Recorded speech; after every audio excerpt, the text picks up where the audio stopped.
अगर आप भी सोच रहे हैं कि बिना ज़्यादा खर्च और मेहनत के छत पर बैगन उगाना कैसे शुरू करें, तो ये वीडियो आपके लिए है। आज मैं आपको एक ऐसा तरीका दिखाने वाली हूँ जिससे आप बहुत आसानी से बैगन उगा सकते हैं, वो भी बिना महंगे गमले या ग्रो बैग के। साथ में आपको कोई भी महंगी खाद भी खरीदना नहीं पड़ेगी। और साथ ही इस वीडियो में मैं आपको अपना बनाया हुआ खास ग्रो बैग भी दिखाऊंगी जिसे मैंने घर पर ही तैयार किया है।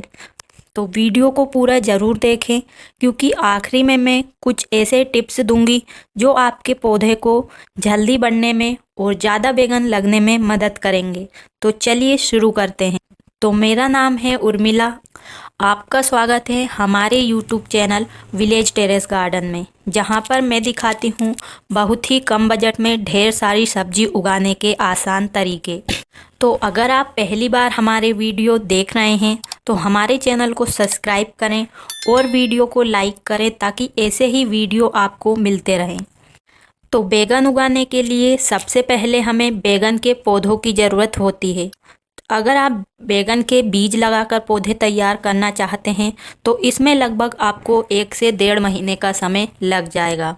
लेकिन आप तुरंत लगाना शुरू करना चाहते हैं तो आप बाज़ार से इस तरीके के तैयार पौधे खरीद सकते हैं और ये 10 रुपये में हमें बहुत सारे पौधे मिल जाते हैं जो कि बहुत बड़े होते हैं।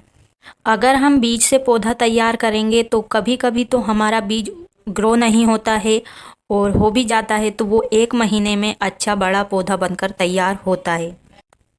तो देखिए, कल शाम को मैंने ये पौधे मंगाए हैं और ये तो 10 रुपये में हमें 20 से 25 पौधे मिल गए हैं।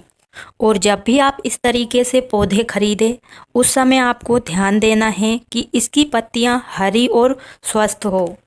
अगर आपको पत्तियों पर कीड़े या कोई से भी धब्बे दिख रहे हैं तो ऐसे पौधे आप ना लें क्योंकि ये बीमारी से ख़राब हो जाते हैं और जब हम इसे लगाते हैं तो ये और ख़राब हो जाते हैं।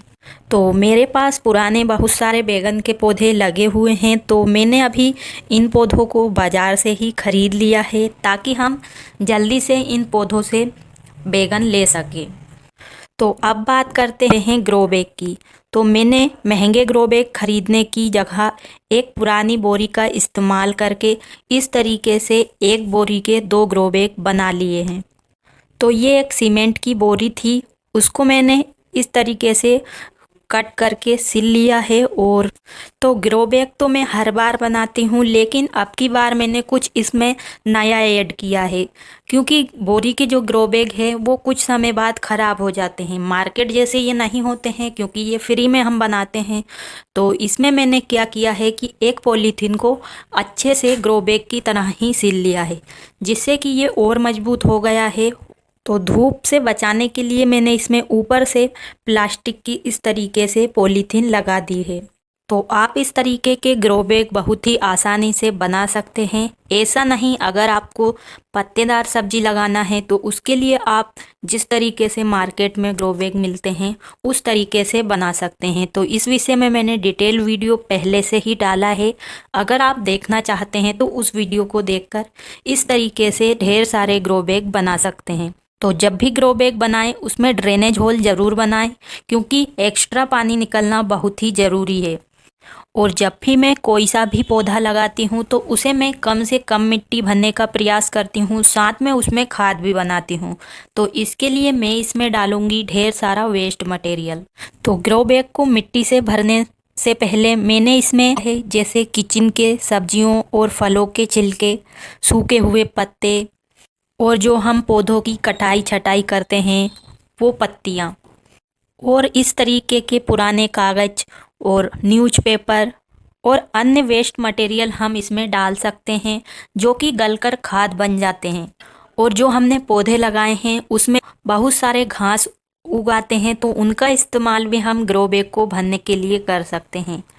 तो इन सभी को मिलाकर एक बेहतरीन खाद तैयार होती है और मुझे कोई भी बाज़ार की खाद खरीदना नहीं पड़ती है। मैं इसी खाद में पौधे लगाती हूँ और वो बहुत ही अच्छे से ग्रो होते हैं और ये सभी धीरे धीरे खाद में बदल जाएंगे और हमारे बैगन के पौधों को इससे खाद भी मिलता रहेगा।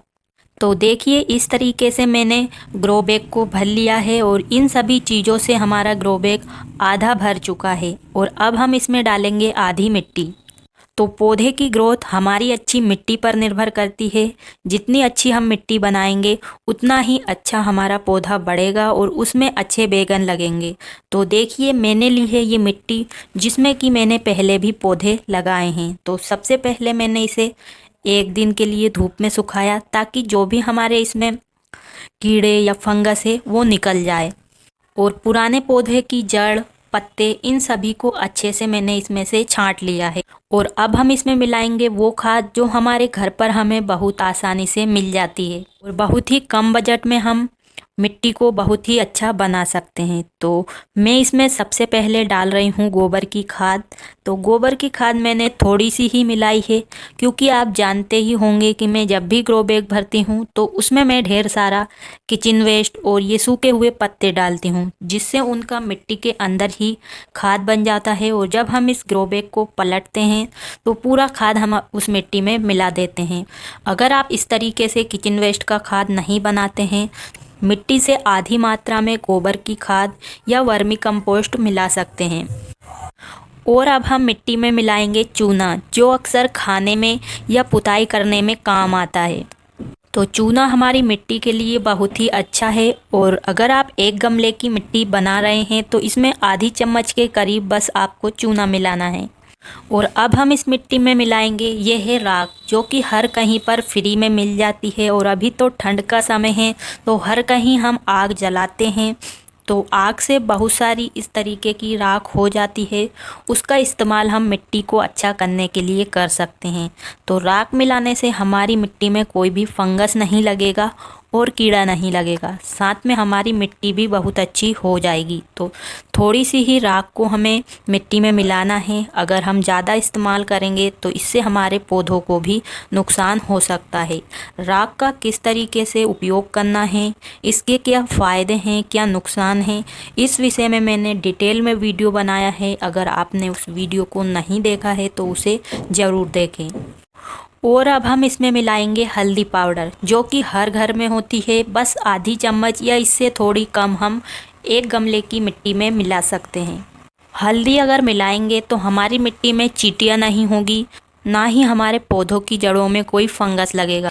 और हम इसमें मिला सकते हैं चाय पत्ती जो कि चाय बनने के बाद बचती है, उसे हमें धोकर सुखा लेना है। सुखाने के बाद खाद के रूप में हम हमारे पौधों में और इस तरीके से जब भी मिट्टी बनाएं तो उसे हम डाल सकते हैं। और चाय पत्ती बहुत ही पावरफुल खाद होती है हमारे पौधों के लिए। तो जिन पौधों में आज तक फूल नहीं खिले हैं उसमें बस थोड़ी सी चाय पत्ती अगर हम डाल देंगे तो पौधा पूरा फूलों से भर जाएगा।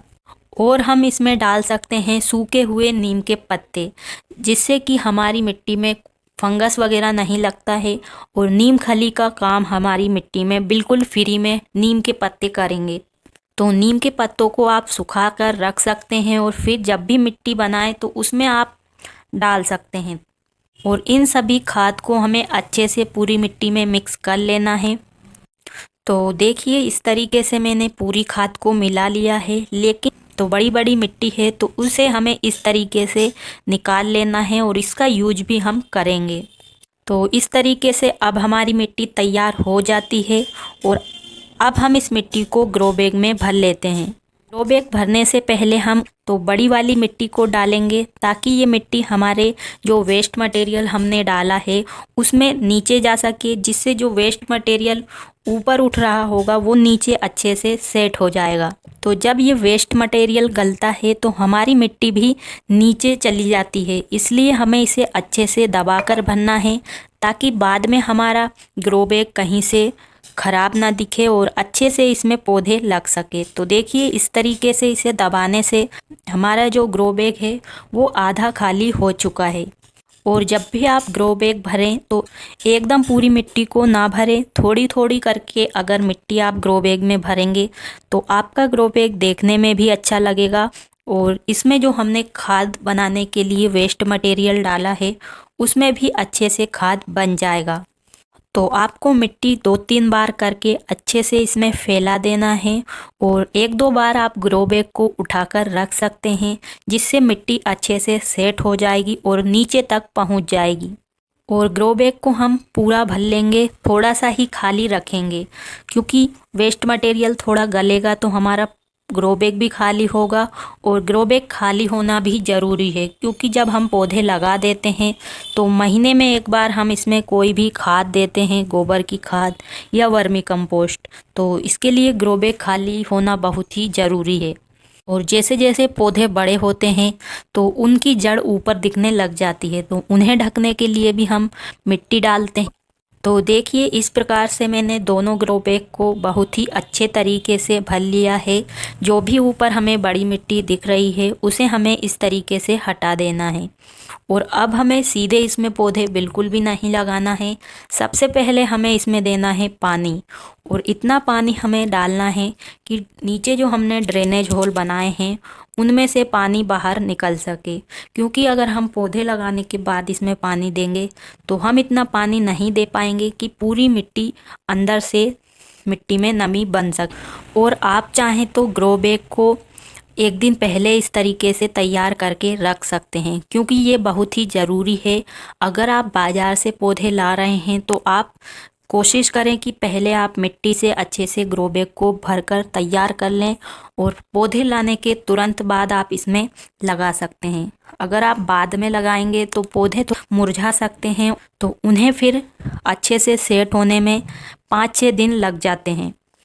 और चलिए अब हम इसमें पौधे लगाते हैं। तो पौधे कुछ इस प्रकार से हमें मिले हैं, और इन्हें बहुत सावधानी से लगाना होता है, क्योंकि इसमें ज़्यादा मिट्टी नहीं होती।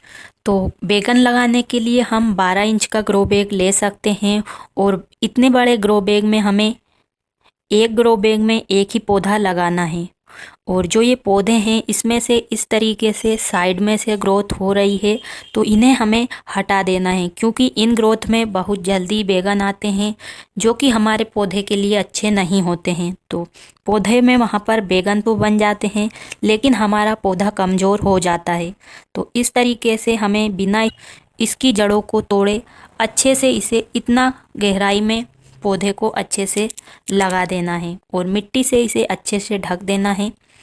और जब भी आप इस तरीके से पौधे लगाएं तो कोशिश करें कि उन्हें शाम के टाइम ही लगाएं। शाम के टाइम पौधे लगाने से ये मिट्टी में अच्छे से सेट हो जाते हैं, और बिल्कुल भी ये मुरझाते नहीं हैं।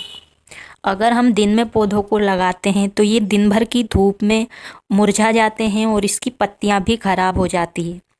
और पौधे लगाने के तुरंत बाद हमें थोड़ा पानी और देना है, ताकि इसकी जड़ों तक भी पानी पहुंच सके। और अगर आप दिन में इनके पौधे लगा रहे हैं तो आप इन्हें किसी छाया वाली जगह पर रखें कुछ दिन के लिए, और आप चाहें तो इसे इस तरीके से ढक भी सकते हैं, और शाम को आप इसे ज़रूर हटा दें।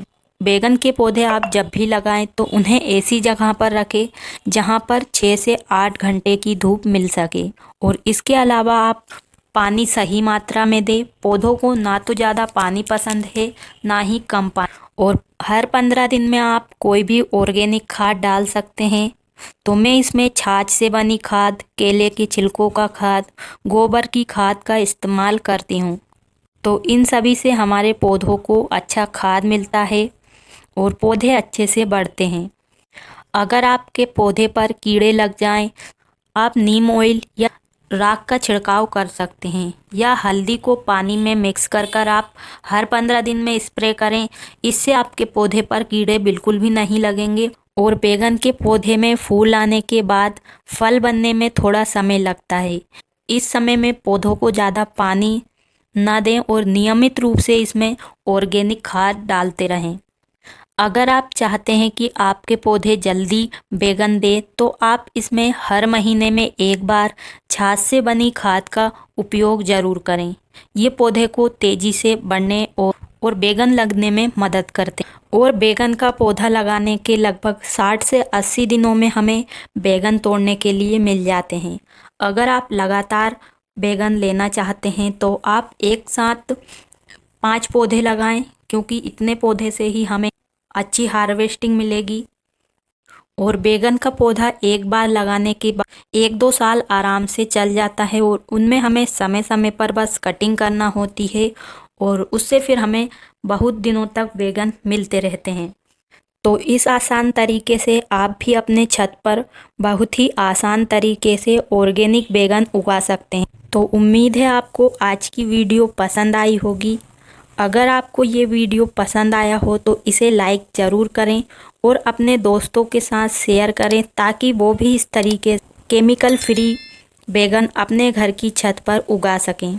और हाँ, चैनल को सब्सक्राइब करना ना भूलें ताकि आपको बहुत ही कम बजट में छत पर सब्जियां उगाने से जुड़ी और भी शानदार वीडियो मिलती रहे।